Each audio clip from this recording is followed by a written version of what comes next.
Hello, guys. Welcome to our Tech Day Pakistan first ever event. I would like to welcome you all to our event, and we will start our keynotes. And I would like to invite Hammad Bhai, who is our uh, pioneer and our like a very like we always look at him for our all the activities and everything. So I would like to invite Hamad Bhai to come and present the keynote. Thank you. Awesome. Thank you so much, Shakir. Thank you so much for all the volunteers for coming together, making this event a reality. I'm super glad to be here. Very grateful to each and every one of you for taking time and being there. Assalamu alaikum to all of you. And I really appreciate that you're spending your, I believe it's Sunday morning with all of us here. And I'll be remiss if I don't extend my thanks to 22 plus speakers that have joined us in this event from 7 different countries. So we are extremely grateful for all of your love, attention, and care, and your time that you're giving and sharing with us. So with that, I want to jump into it. My intent is to spend close to 30 minutes on a couple of very interesting things. But before I do that, a quick introduction. My name is Hammad Rajjoub. I work as Director of Compliance, Risk and Privacy Ecosystem at Microsoft. I've been with Microsoft for 11 years. You have my email address and Twitter handle. Please feel free to reach out. So with that, let's just jump into it. There are 3 things that I really want to focus on today. And one of those is top of mind opportunities and areas where I would love for you to try and explore if you're not already doing that in terms of your career growth, your technical depth, and so on. So that's why I've kind of picked these 3 key things here. Let's talk about security and cybersecurity landscape. Cybersecurity jobs are growing at an exponential rate right now. There's an expectation that there will be 3.5 million globally available opportunities in the field of security by 2025. So that's a massive opportunity right in front of us.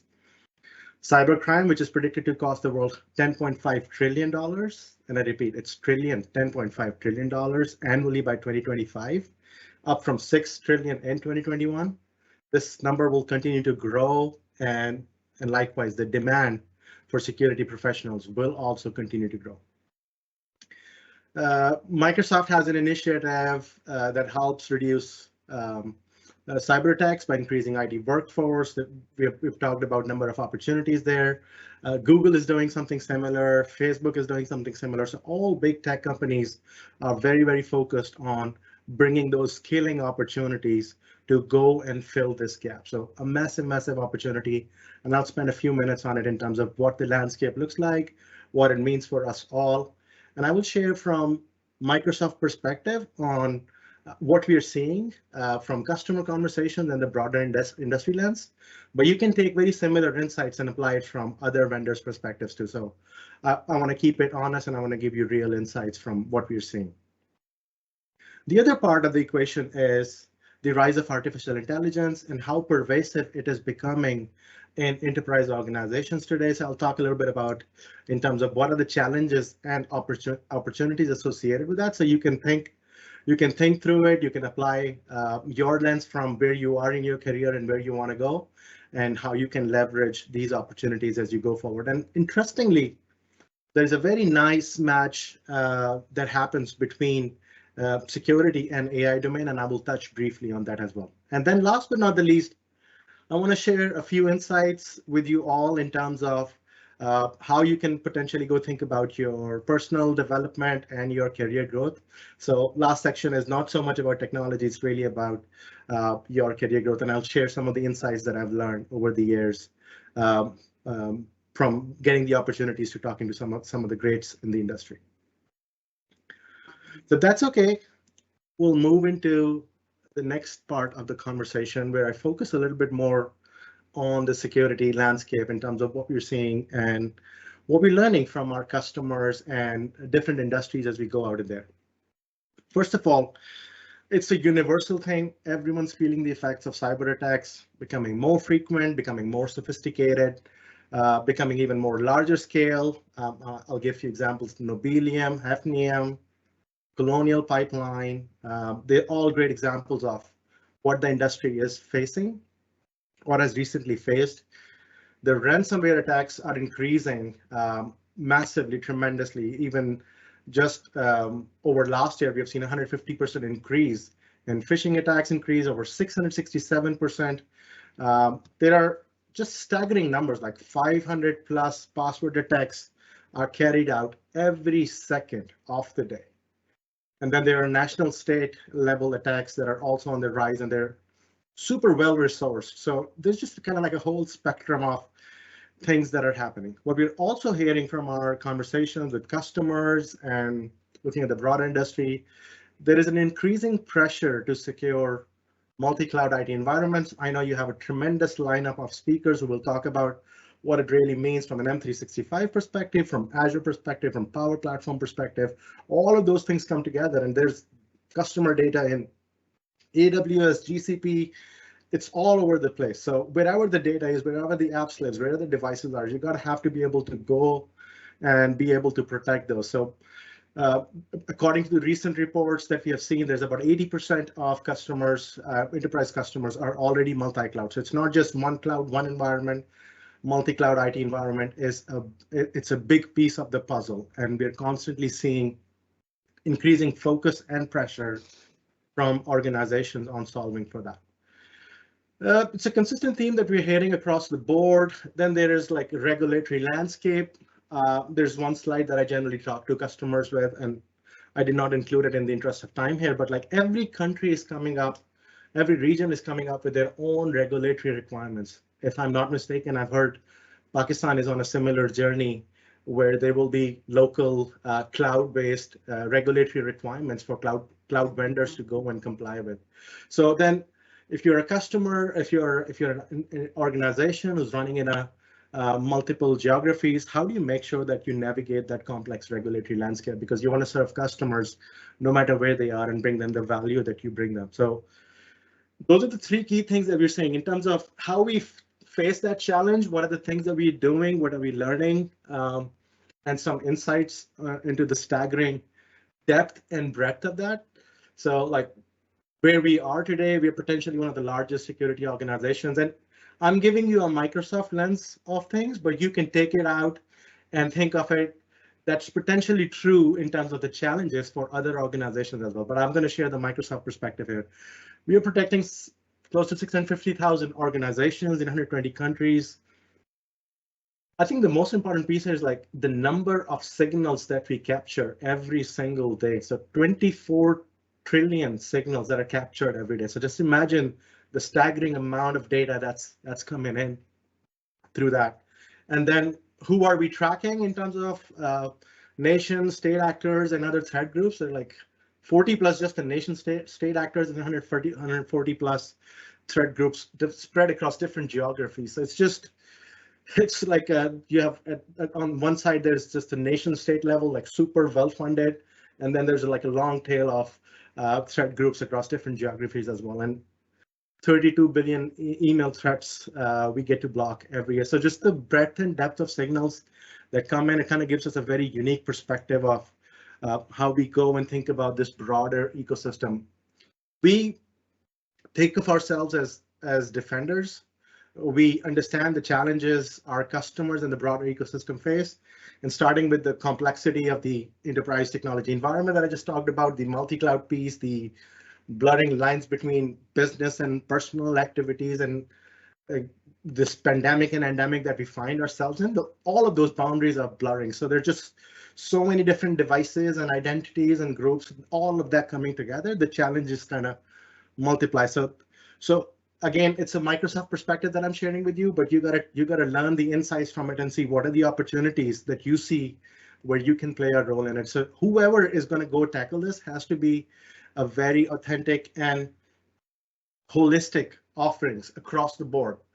Security does not mean just an endpoint. It does not just mean security for an app. It does not mean security for your PaaS infrastructure or IWS infrastructure or SaaS application. It's a combination of endpoint, email, identity, data, all of those things, apps and multi-clouds coming together. And that's why there's a defense in depth conversation. There's a security, there's compliance, there's identity, there's endpoint management, there's privacy, complying with the regulatory requirements, and taking care of multi-cloud, multi-platform needs or the realities of the customers that we find ourselves in. So it's all of those things coming together. So again, just like the breadth and depth of signals, 24 trillion daily signals just coming in. How do you make sense of that? Like the security success depends on the artful combination of human ingenuity in terms of skills on security workloads across those different scenarios that I've just talked about, but also marrying that with the AI and machine learning algorithms to be able to detect and automate actions. How can you get to a stage where, as a human, be able to track 24 trillion signals every day? That's not humanly possible. So that's why there's kind of like a matchmaking between human capabilities and AI and ML capabilities coming together that help you make those detections, get the signals out of the noise, and then also help you in terms of automating actions on the basis of that. At Microsoft, we have 8,500 plus security engineers and researchers whose job is to day in and day out track those signals and make sense out of that. And I think you see at the bottom of the screen, what does that impact look like in terms of blocking those threats and making signal out of it? By the way, I highly recommend you all to bookmark Microsoft Digital Defense Report and periodically check, because that's where we publish most of our insights in terms of what we're seeing and how we are tackling those challenges. So bringing all of that together, what does that mean from a holistic security perspective today? Organizations, our customers, our ecosystem needs a holistic approach, and the security providers must be able to give unparalleled visibility, automation, and intelligence. And at Microsoft, it kind of gives us the ability to deliver on our 4 key promises. We want to protect everything. We want to make sure that we help you safeguard your entire organization, including devices, your identities, your apps, your integrated solutions across multi-cloud, multi-platform environments. We also want to make sure that we help you simplify the complex. Like we often hear from our customers that we are in a unique position to offer this simplification, the capabilities of using our AI and ML capabilities. We are the platform provider, so we provide a lot of building blocks in terms of Azure, Microsoft 365, Dynamics 365, all of those things we have a really good handle on because we built it at Microsoft. So like we have a unique opportunity of making it simple. So we take great pride in and ownership and simplifying the complex security landscape, because we can take care of the complexity in the back end. We want to catch what others miss, so catching the threats before they cause any damage. So really detecting and preventing and being proactive about it, using our AI and ML capabilities to go through all of those signals and predict what's going to happen and then take action before it actually happens. I think it's super, super powerful, and that's the way to go. And again, that's a great scenario of AI and security coming together in terms of a great career opportunity and a growth opportunity across the board. With the peace of mind that comes from, hey, like if you're an organization and you have comprehensive security that, for example, Microsoft provides, you have a peace of mind that you can say, all right, my security is taken care of. I can go and focus on growing and creating and innovating my business. I don't have to worry about spending my cycles on worrying about security related threats and being in a reactive mode. You can be very proactive and you can go drive the business growth. Microsoft's commitment is really to empower every person and every organization on the planet to achieve more. And our security, our vision of security is part of that broader picture as well. So you'll continue to see us innovate and bring those capabilities forward. So I've talked a bunch, kind of like I've going to give you a very broad security landscape, but I wanted to ground that in the reality of what does that mean from a product truth perspective. Like if you wanted to go and see what that means from your perspective and see what products that you can go and use. I'm not going to list all of those products, but just kind of bringing those high level pillars for you. So these are the 5 key pillars for us as we think about our full left to right view, our solutions to support your digital journey in terms of security. So first is protecting identity and endpoints for strong zero trust foundation. Zero trust is a big push from our perspective. It's a framework. It's a foundational piece. It cuts across everything that we do. So that's one of the key things that we enable.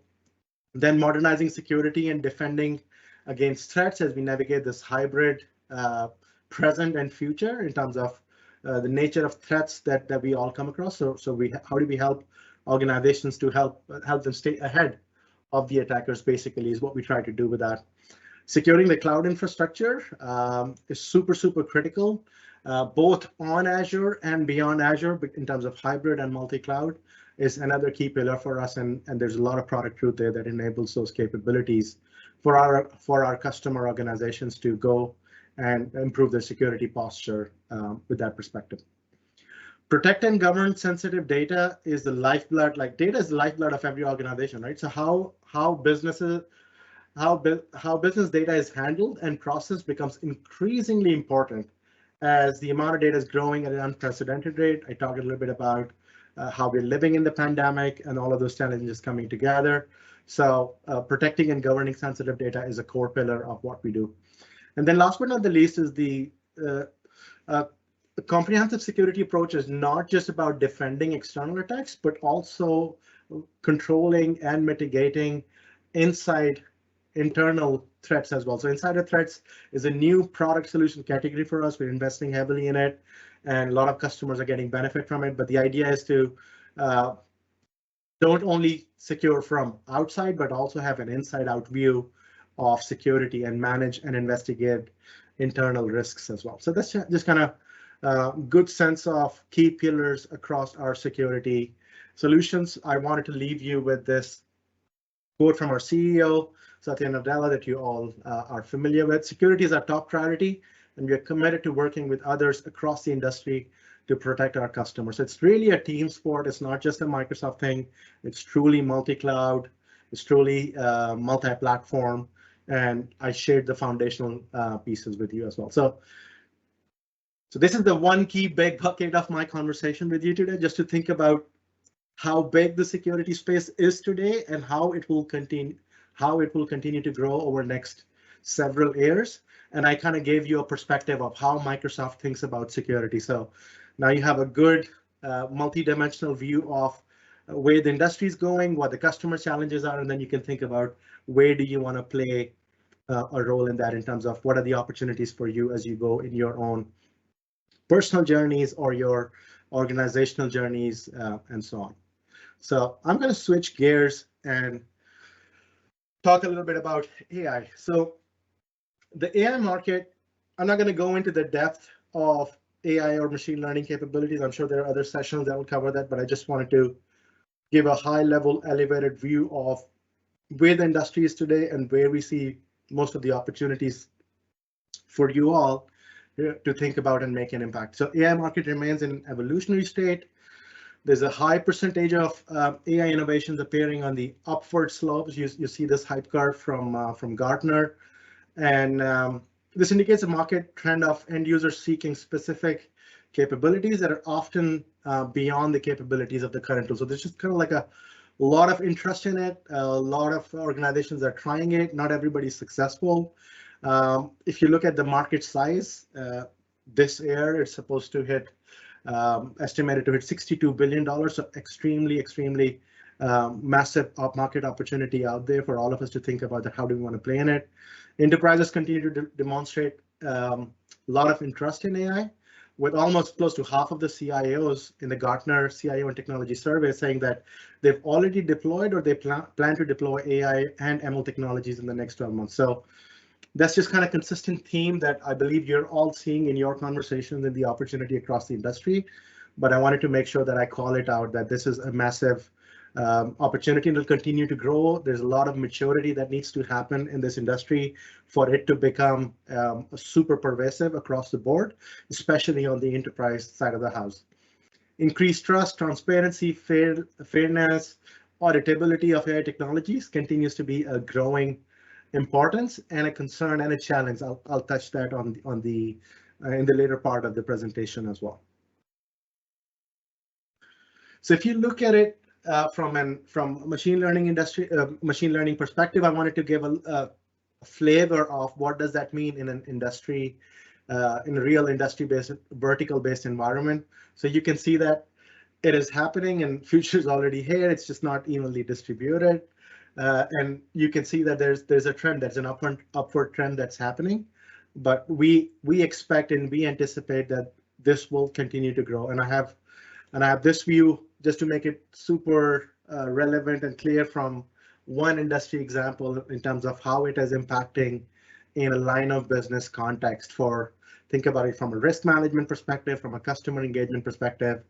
And this is all to say that the back office functions, the risk management, the compliance folks, they're the ones that are mostly seeing the use cases at the moment where they want to use AI and ML-based capabilities, because they're the ones who are facing tons of data, tons of signals coming in, and they want to make sense of it. There's no way for humans to scale to be able to make sense of all of that. So that's why they see a ton of value in utilizing AI and ML-based technology. So all of this to give you a sense of where the industry is and where it is going. So there's a horizontal play and then there's a vertical play. We anticipate a lot of verticals will go super deep into their AI and ML journeys, and all those journeys may look different from each other because they're very centric on what that vertical is all about. Again, this is the banking sector, the FSI example. There are other similar examples for retail, for manufacturing, for healthcare, and so on. But the theme is consistent that there are certain use cases where AI and ML can make a ton of impact, and organizations are actively thinking about investing there. So from our perspective, if I bring Microsoft view to it, we are in the business of democratizing AI, making it pervasive across all the platforms that we build, across every application, every business process, and bringing it to every single employee internally and externally. That's what we're really trying to do. So our vision is to enable every company to transform by bringing AI to every application, every business process, and every employee, and as a result, achieve more than they ever thought possible. So again, aligns with our North Star of enabling every customer, every organization, every person to do more. So, but our perspective is not just only using AI to bring that productivity and innovation. We also want to make sure that we bring our AI is based on certain set of principles. So we call it responsible AI principles. Again, it's a Microsoft view. I think all big players in the tech industry have a similar approach to it, but I just wanted to give you from a Microsoft perspective that we're committed to advancement of AI driven by ethical principles that put people first. I think that's going to be one of the key challenges in this space, that how do we make sure that the technology that we're bringing to our customers and partners in the broader ecosystem is fair, it's reliable, it's transparent, it is aligned with privacy and security principles. There's accountability baked into it. There's inclusion baked into it. So you will continue to see us bringing responsible AI to the broader market. But whichever tool, technology, vendor that you pick, always ask yourself, how is this AI, this tool, this platform, this algorithm, how can you bring responsibility as a core tenet to it? How can you bring solutions that are trustworthy for your customers and for your partners and for your organization that you're building these capabilities for? So those were the two key. If you can imagine a three-legged stool, those were the two key legs of the stool that I just wanted to touch base on today. Again, just kind of quickly playing back, I've talked a lot about security, the market opportunity, the shortage of skills gap, and I kind of gave you a Microsoft perspective of why is it important, what we're doing, why we're doing, how we are doing it. And then I kind of switch gears and talk a little bit about AI, how pervasive it's going to be, what is the market size, what is the opportunity, and how Microsoft sees that. So you kind of, by now, I hope, have a sense of what does those two buckets mean for you in terms of the market opportunity in front of you. So I'm going to go switch gears and talk less about technology between now and end of this keynote, and talk a little bit more about career principles. I want you to be in a state of mind where you can dream of things that never were and think about imagining them and visualizing them and going in a product creation journey or service creation journey or whatever creative journey or professional journey that you want to be on. This is one of my favorite quotes from John F. Kennedy: dream of things that never were and ask why not. I think we are at the inflection point of technology. I gave you two examples of security and AI. There are multiple other technologies, AR, VR, that will enable us to do things that were never possible before. So we should feel very blessed and very lucky to be in the industry that allows us to do what was not possible before. I want to talk a little bit about mindset, personal growth, and share a few anecdotes with you. So by the way, I recently read this book called Limitless by Jim Quick, and I wanted to share a few nuggets of information from that, and I hope you will take it away with you. So we can talk about technology all day, all night, 365 days of the year, and there will still be more technology left for us to talk about. I think there's people part of the equation that we don't focus on enough, and that's what I want to use next few minutes to really talk about. Let's talk about personal growth. What can we do to drive our personal growth? There's a book called Mindset by Dr. Carol Dweck, where she talks about growth mindset versus fixed mindset.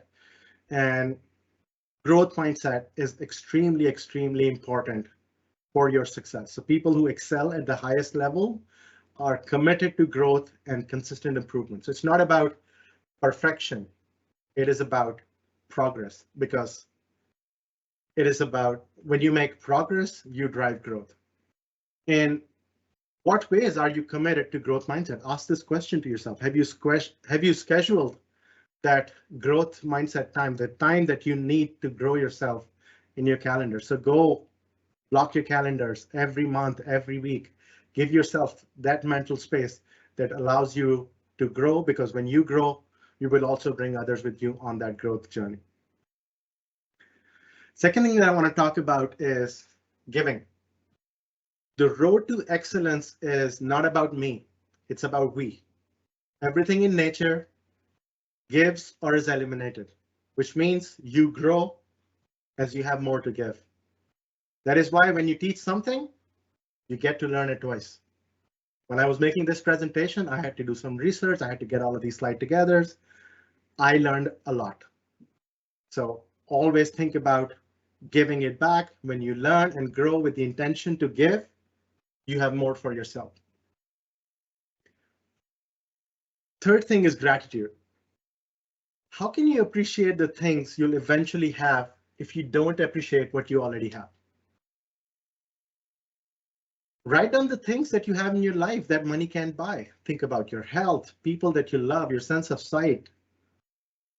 All of those things will help you be grateful for what you have. And if you are grateful for what you have, that will help you drive your personal growth as well. Success builds on success, but you must appreciate the success that you already have. The only person that you're competing with is yourself. Don't compare yourself with others, and be grateful for what you have. Grit is all about perseverance. It's about persistence. It's your ability to overcome difficulties. There's an awesome book called Grit by Angela Duckworth. I will highly recommend it to you to go find it and read it when you can. And when you have a big goal in front of you, when you're driving your personal growth, you will run into challenges. Of course, you will run into challenges. That's where the grit and perseverance comes in. Look at problems as puzzles. Don't look at problems as problems, because puzzles can be solved. Again, these are all great nuggets of information that Jim Quick has mentioned in his book called Limitless. So I'll highly recommend you to go there. These are the 5 things that stood out for me that I wanted to share with you. And I hope it'll make an impact in your personal journey as you think about those things. If you want to be successful, you're on that journey and you're thinking, hey, I'm in this industry. I want to be great at what I do. What are the things that I need to think about? Who else to learn but from a greatest visionary, one of the greatest visionaries of our industries, and who other than Steve Jobs? So he's given amazing set of advices. I kind of captured these 5. Here's a link that you can go read a lot of details from. But few things that did stick with me, and I wanted to call out: do what you love. If you're passionate about what you're doing, you're going to make an impact. So feel really good about what you're doing. If you're not enjoying it, go find something that you're really passionate about, because when you do things that you love, magic happens. Number two, learn to say no. You cannot do 5,000 things. Pick your battles, go deep into those, make an impact. But you got to learn to say no if you want to make an impact. Third thing, make connections. Talk to people. Make your own social circle. Help others be successful. Once you make those connections, you rise with all of those people. Put a dent in the universe.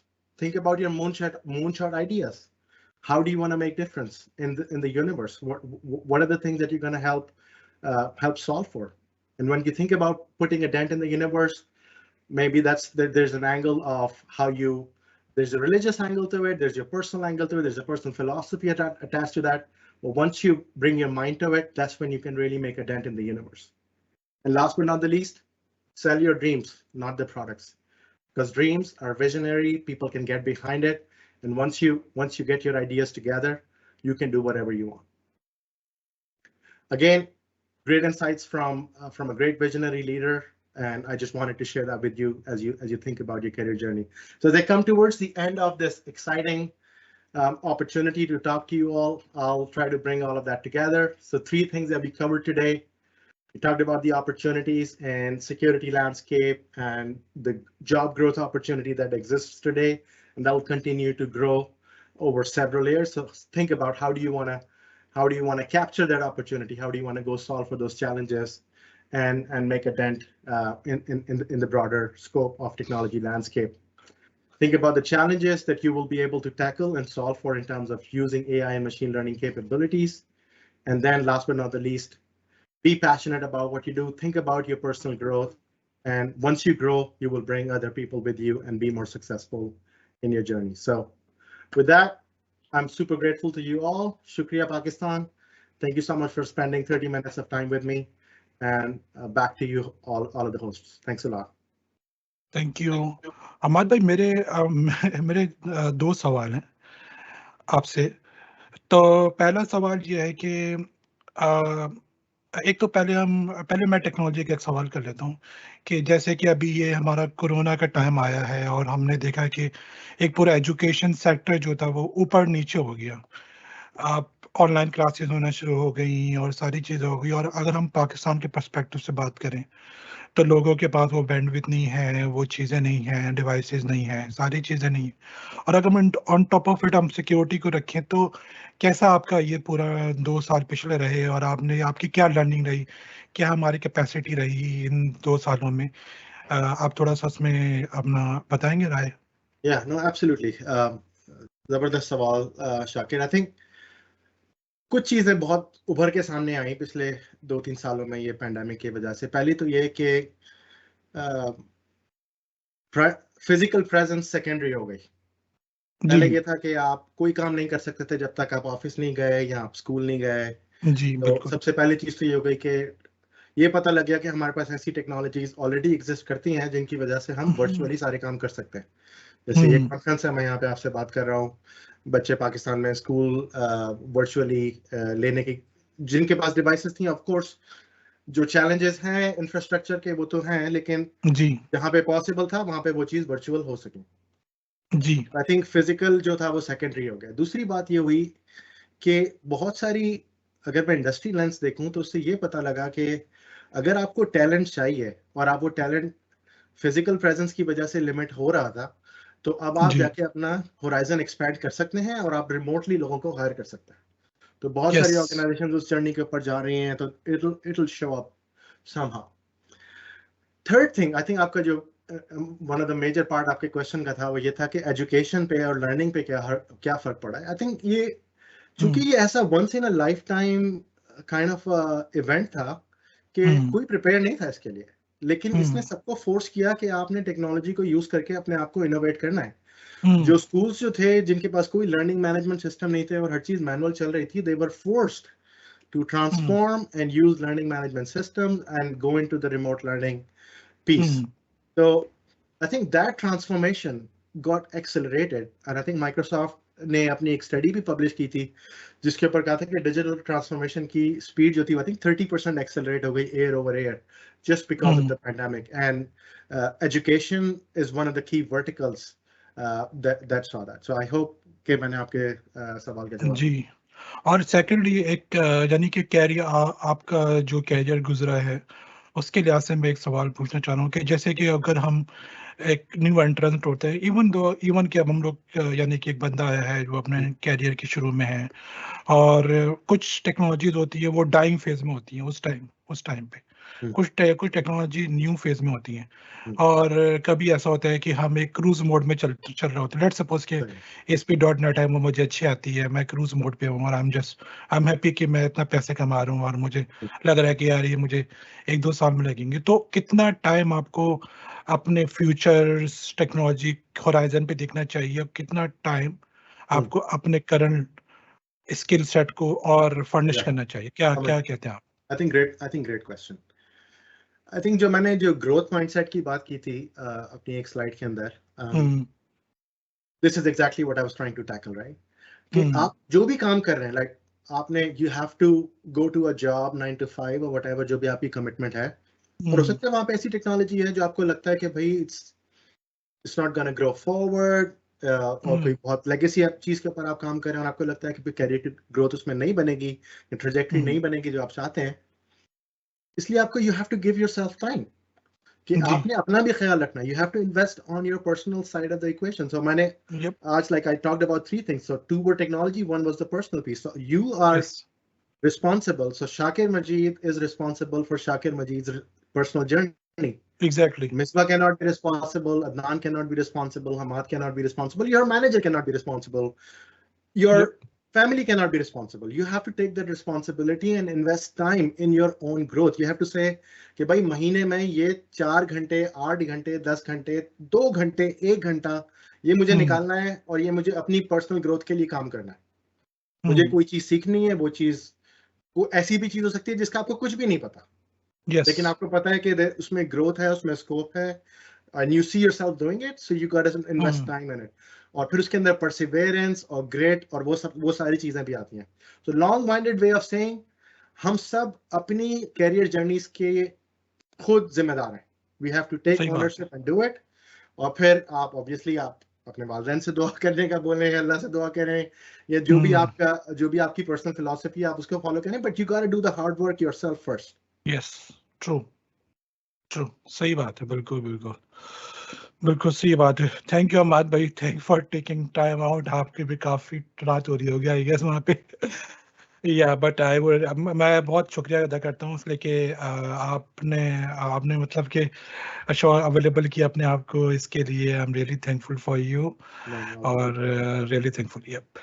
Most welcome, good luck with the conference और फिर इंशाल्लाह। Thank you, take care, thank you, अस्सलाम वालेकुम। Thank you, वालेकुम अस्सलाम।